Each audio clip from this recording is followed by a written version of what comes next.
Alright guys, let's continue with the Game of Thrones Foreshadowing series and finish up Season 2, Episode 4, Garden of Bones.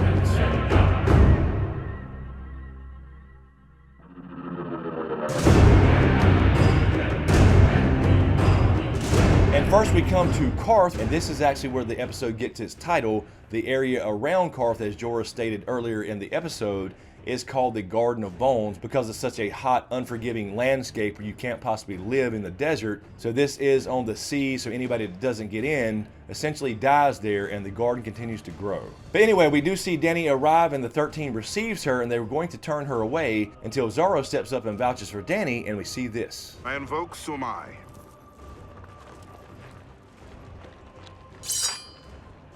I will vouch for her, her people, and her dragons.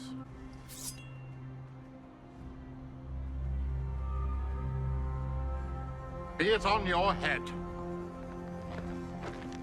Welcome to Qarth, my lady.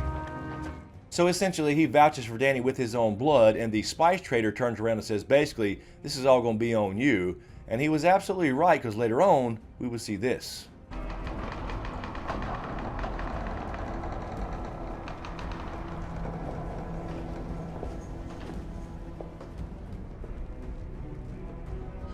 Nothing. It's within your reach! Thank you, please!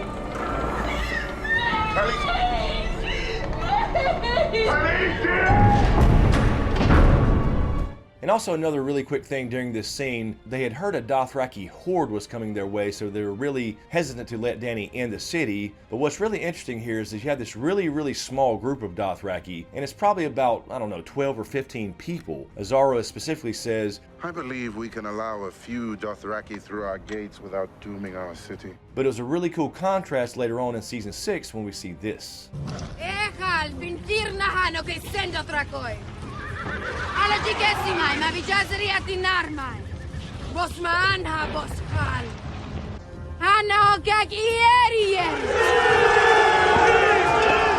So she goes from this tiny little Dothraki horde of about 15 people to uniting all the Khalasars together and coming across the Narrow Sea to Westeros when she essentially fulfills her own prophecy of the stallion that melts the world. And next we go back to Harrenhal, where Tywin Lannister shows up and essentially saves Arya and Gendry. You have a trade? Smith, my lord. This one's a girl, you idiot. Dressed as a boy. Why? Safer to travel, my lord. Smart. Bring the girl. I need a new cupbearer, my lord. Now, there's no particular payoff scene here. I just wanted to point this out, how pivotal of a moment this was in this story. Tywin comes in and you can see that he is actually a sensible person. He's not this overly evil man that people describe him as, although he does evil things just like everybody else in our story. I think Arya even learns to respect Tywin a little bit when she's serving him as cupbearer in later episodes. But just think about if he wouldn't have rode up, what would have happened. Gendry would have died right there on the spot, and later on at some point Arya would have died, and that would have completely erased all storylines regarding Gendry and Arya and whatever purpose they serve in Season 8 as well. So just wanted to point out how pivotal a scene that was, that the mortal enemy of the Starks, the head of House Lannister, actually saves Arya Stark, and how ironic it is that it wasn't Arya who killed Tywin Lannister when she could have. It was actually his own son, Tyrion. And next we have a little scene back in King's Landing with Tyrion and Lancel Lannister as they discuss Cersei. Cersei must have great trust in you, allowing you into her chamber during the hour of the wolf.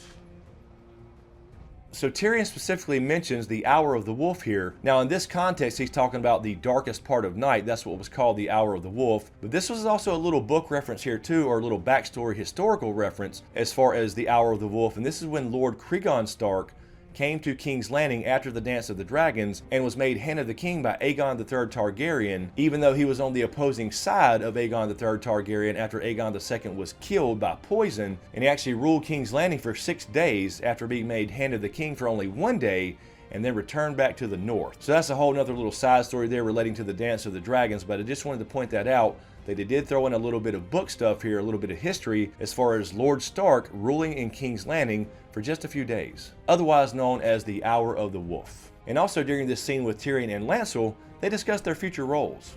My father told you to obey my sister. Obey her. Stay close to her side. Keep her trust. Pleasure her whenever she requires. No one ever need know. As long as you keep faith with me.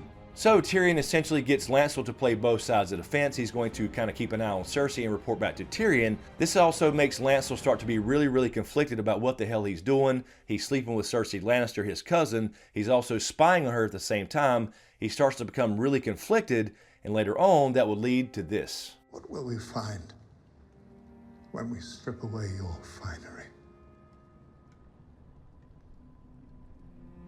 A young man came to us not long ago, and he has much to say about you.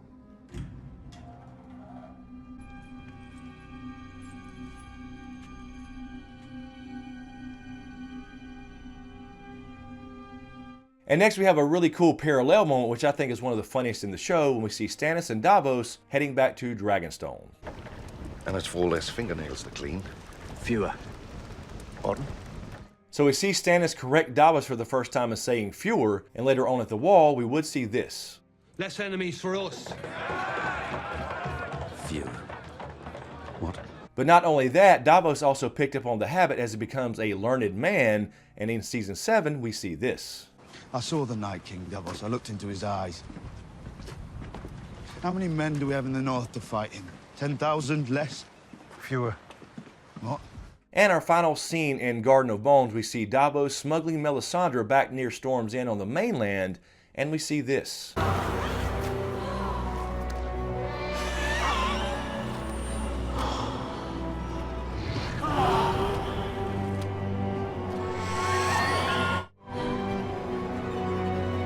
So at this point, Davos really didn't like Melisandre, but they really wasn't enemies. But when he sees this kind of magic and what it does, and the way Stannis won this particular battle, this really sets them up as enemies, and later on we would see this. How would you punish the infidels, Sir Davos? I do not judge people for the gods they worship. If I did, I'd have thrown you in the sea before you ever set foot on Dragonstone. I'm not your enemy. You are my enemy. What I told your son is true. Death by fire is the purest death. This woman is evil! She's a mother of demons! Take him to the dungeon, lock him in a cell. Your Grace! Alright, so that'll do it for Season 2, Episode 4, Garden of Bones. There really wasn't a whole lot going on in this episode. There was a lot of cool parallel moments, I thought. Anyway, guys, let me know what you think in the comments below. As usual, thank you for all the support, especially to you guys on Patreon. And a huge shout out to my executive Patreon SmokeScreen producers, Griffin, Lala Gig, Kisa Powell, Marylin Bentley, Joanna, Doc Holliday, Goska, HoonJive, Horton, Erin Habig, John Carey, Anastasia, Jason Landers, DTizSmith, MJW, Carole Brown, D Brown, Michael Colton, Lisa Phillips, and Alfred Borstmayer. Thank you guys so much. I really appreciate the support. And thank you to everyone on Patreon. You guys literally get this channel through the long night, and I really appreciate it. And to everyone on YouTube, really appreciate the support as well. If you dig what I do here, please give these videos likes and shares and all that good stuff. I really appreciate it. So thanks for watching, and we'll see you next time.